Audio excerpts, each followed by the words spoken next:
大家好，我是猫盾，今天给大家带来银羽血拳新版本活动的情报整理。首先，预热活动在明天就会开启，只要连续签到6天，就可以获得一张大厅装饰和大量的月之题。9月10日开启的连续签到活动中，还可以获得一个全新的 S2 眷属佩吉娜，这看起来像是佩尔的孙女，真的是你吗？接着是大家最关注的新眷属情报，你们心心念念的男人，最伟大的炼金术师和最弱的敲钟人阿尔伯特要来了。不过阿尔伯特的样子可能和大家预期的有一点出入，不知道大家满不满意这个阿尔伯特呢？阿尔伯特的卡池将会在9月17日开启，一直到10月1日才结束。也就是说，阿尔伯特将会是下半池，并且也和阿加莎一样，可以通过活动直接获取一只。从另一个角度来说，就是他真的可能会比较弱，所以才用送的。男的送女的卖，这才是真理。这一次的重点眷属，相信会是上半池的新眷属史黛拉。卡池会在9月10号开启，然后和阿尔伯特一样，会在10月1日结束。史黛拉是个突袭者，也就是个专门打中后排的角色，并且有将其设定为主目标的能力。在情报画面中，我们还可以看到它是一位血族的中型装备。话说血族的强力眷属也太多了吧，来点王国的吧。史黛拉最让人在意的地方就是它的输出属性，即不是剑形状的物理，也不是火形状的法术，而是一个带电的新形状，这是在整个游戏里都没有见过的，所以可能会是一种新的特殊伤害，比如说真伤也说不定。假设史黛拉真的是针对始祖苍岭而设计的，那有真伤就不奇怪了。突袭者可分为冲锋和闪烁2个流派，冲锋只能攻击第一个碰到的目标，闪烁则可以穿越人墙攻击最远的目标，两者在功能性上会有很大的不同。目前有高级闪烁能力的突袭者都是轻型装备的，如果官方再给他一个战绩，在战斗开始时闪烁到生命百分比最低的敌方单位前，并将其设为主目标什么什么的，那么史黛拉就会是始祖苍岭在 PVP 的克星了。这次是真克星，因为只要把始祖苍岭的盾打掉，它的输出能力就会被大大的降低。也许是因为这种挑选目标的方式不一定会闪到人少的后排去，所以官方才会给中型装备而不是轻型装备。当然，这些都只是猜的，实际技能也可能完全不是这么一回事。至于阿尔伯特的技能就更难猜了，只知道他是个秘仪师。秘仪师就是个辅助，但这辅助的范围可大了，回血、加盾、控制、增伤什么都有，基本上是猜不到的。但一般来说，上下池的眷属都是可以一起上场的，不会完全没有关系。所以我们就期待一下他会是个真伤流的辅助吧，又或者他会召唤出一个盔甲人弟弟，走召唤流，我绝对支持召唤流。这次的剧情活动也会采用全新的2D 方式来演绎，这是非常正确的选择。就连妮基都没有本事使用全 3D 的方式来叙事，这个成本还是省起来，用来提升游戏福利会更好。另外，在9月9日更新后，始祖苍岭、奎因和阿加莎都会开始下放，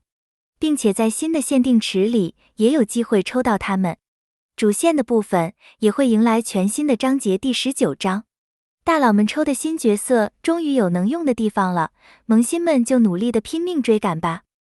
另一个比较劲爆的消息是，仙灵密瑶眷属里会新增2名全新眷属尤利乌斯和杰西德。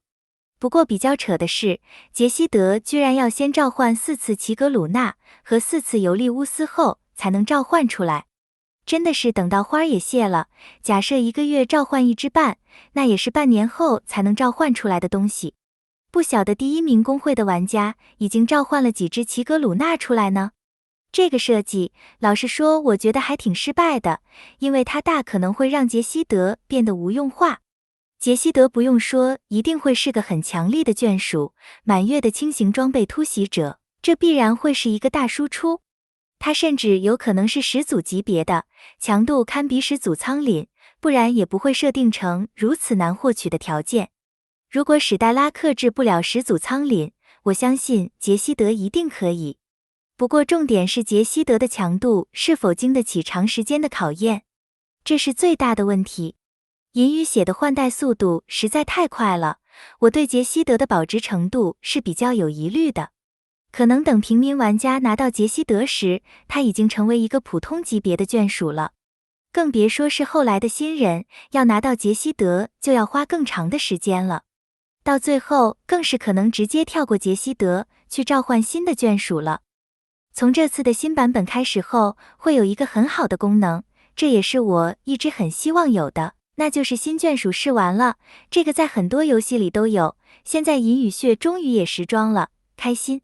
最重要的是，试完后还可以获得月之题，这才是重点。9月9日更新后就可以试用齐格鲁纳、杰西德和尤利乌斯了，到时大家就会知道杰西德的强度了，当然也可能测试不出来就是了。然后史黛拉和阿尔伯特也会在卡池开启后同步开放眷属试玩，以后大家就可以先试玩再决定要不要抽了。不过嘛，这个试玩肯定是看不出什么名堂的，还是关注下频道，让我来为您做更详细的眷属实测吧。本月新皮肤，氪金皮肤，典藏圣装是拉米亚的女仆的恩赐，银鱼血的女仆装还真是和其他游戏的不一样，多少也算有点新意。另一个限时通票的皮肤是切西亚的朦胧梦中，这个还真的有点达尔卡罗的感觉。这次版本还会有一个小游戏，虽然银鱼血的小游戏并不麻烦，但我还是希望不要有太多这类小游戏，因为我是来玩游戏的，不是来玩小游戏的。不知道大家是喜欢小游戏派的，还是不喜欢小游戏派的呢？请在底下留言让我知道。最后是大家心心念念的版本优化终于来了。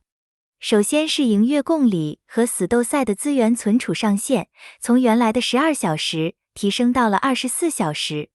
终于可以不用担心资源会不小心溢出了，真是太好了。另一个优化是装备终于有分解的功能了，听说有人装备把背包挤爆后，又没有钱把装备拿来升级消化掉，结果就导致背包没有位置开钱币，形成死循环。现在这个问题终于可以解决了。不知道分解后能拿回的是强化资源还是钱币呢？氏族新增留言板功能，但只有首领和长老可以留言。不过只有这么一点功能是完全不够用的，就连团内沟通都无法做到，打起氏族围猎来也会非常麻烦。希望至少能再加个分组功能，让首领或玩家自己分类，能打哪个首领。同时也希望能加个有人在打首领时，其他玩家就不能进入挑战的功能。其实这些都是很基本的功能而已。英灵剑种新增扫荡功能，可以按历史最高的通关进度来扫荡装备副本，终于不用每天打一次了。这个对比较难打到最高等级的新玩家来说更是佛心。英雄热度功能中新增了复制阵容功能，老实说这个应该没什么用。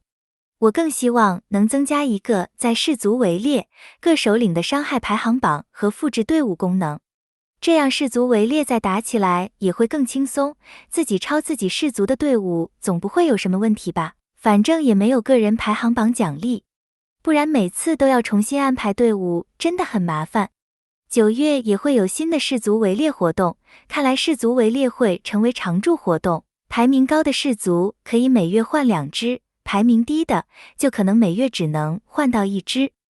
新手流程的部分也会优化，部分剧情还可以直接跳过全部，这对不看剧情的人来说是个福音。最后是祈愿话匣，也新增了一键上阵功能。话说这种功能真的会有人在用吗？好了，今天的视频就分享到这里，感谢大家的收看，我们下期再见。